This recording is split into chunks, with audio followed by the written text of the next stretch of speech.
Hi, இந்த வீடியோவில் என்ன பார்க்க போகிறோம்னாக்கா பேசிக் ஸ்பாஞ்ச் கேக் பார்க்க போகிறோம். ஆரஞ்சு ஜூஸ் வச்சு இப்படி பண்ணலான்றதை பார்க்கலாம் வாங்க. பீட்டர் இல்லாமல் அவன் இல்லாமல் நம்ம எப்படி பண்ணலான்றதை பார்க்கலாம் வாங்க. நான்ஸ்டிக் பேனில் தான் பண்ண போகிறோம். ஃபஸ்ட்டு 2 முட்டையோட வெள்ளைக்கரு எடுத்து மிக்சியில் ஜாரில் போட்டுக்கோங்க. அதை நல்லா ஒரு 10 நிமிஷத்துக்கு நல்லா அடித்து எடுத்துக்கோங்க.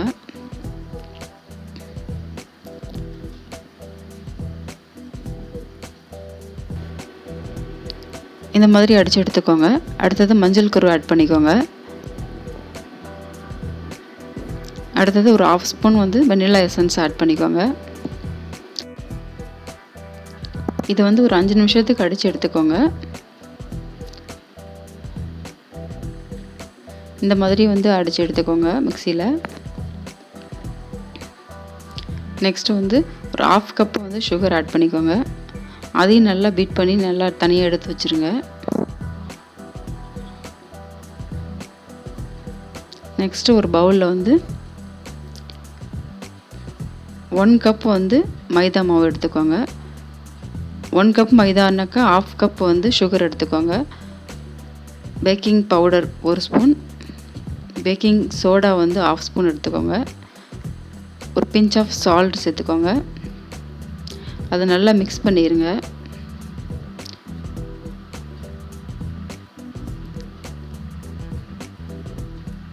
ட்ரை இன்க்ரீடியண்ட் எல்லாமே ஃபுல்லாக நல்லா மிக்ஸ் ஆகிற மாதிரி நல்லா மிக்ஸ் பண்ணி விட்டுக்கணும்.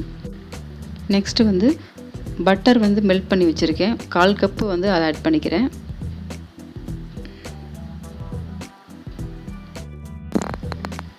நெக்ஸ்ட்டு நம்ம மிக்சியில் எக்கு சுகர் அடித்தோம் பார்த்திங்களா, அதை இது கூட ஆட் பண்ணிக்கோங்க.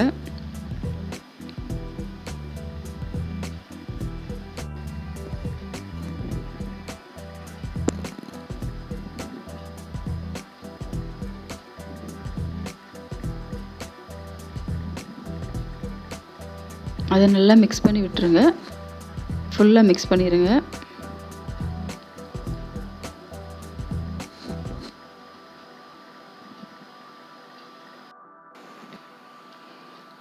நெக்ஸ்ட்டு பார்த்திங்கன்னா ஒரு 1/2 கப் ஆரஞ்சு ஜூஸ் எடுத்து வச்சுருக்கேன். அதை கொஞ்சம் கொஞ்சமாக சேர்த்து நல்லா மிக்ஸ் பண்ணி விட்டுருங்க. நான் 2 ஆரஞ்சு எடுத்து அதில் நான் ஜூஸ் பண்ணி வச்சுருக்கேன். நார்மல் ஆரஞ்சு எடுத்துக்கலாம் நீங்கள். நல்லா இது மாதிரி நல்லா மிக்ஸ் பண்ணி விட்டுருங்க. பபிள்ஸ்லாம் இல்லாமல் நல்லா ஃபுல்லாக மிக்ஸ் பண்ணி விட்டுருங்க. இன்னும் கொஞ்சம் கூட ஆட் பண்ணிக்கலாம். இது மாதிரி கொஞ்சம் கொஞ்சமாக விட்டு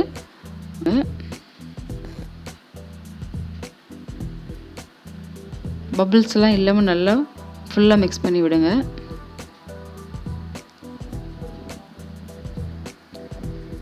நெக்ஸ்ட்டு ஒரு ட்ரேயில்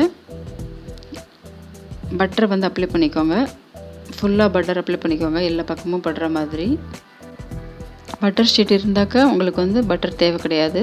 என்கிட்ட பட்டர் ஷீட் இல்லை, அதனால நான் பட்டர் அப்ளை பண்ணுறேன். இது மாதிரி மைதா கொஞ்சம் எடுத்து அதில் ஃபுல்லாக டஸ்ட் பண்ணிக்கோங்க, அந்த ட்ரே ஃபுல்லாகவே. இது மாதிரி மைதா நீங்கள் அப்ளை பண்ணும்போது கேக் கொஞ்சம் ஒட்டாமல் வரும் உங்களுக்கு.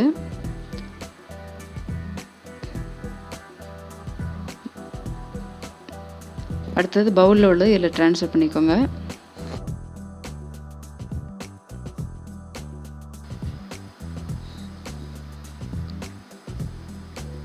நெக்ஸ்ட்டு இது மாதிரி தட்டிக்கோங்க. 2-3 தடவை தட்டிக்கோங்க. தட்டினீங்கனாக்கா உங்களுக்கு ஏர் பபிள்ஸ் எல்லாம் இருந்தால் கூட அது கிளியர் ஆகிடும். இப்போ கடாயை ஒரு 5 நிமிஷத்துக்கு ஹீட் பண்ணிக்கோங்க. ஃபஸ்ட்டு கடாய் ஹீட் ஆனோன்னே அதுக்கப்புறமா ட்ரே எடுத்து நீங்கள் உள்ளே வைக்கலாம். மூடி வச்சுட்டு ஒரு 45 நிமிஷத்துக்கு நீங்கள் ஓப்பன் பண்ணாமல் இருக்கணும்.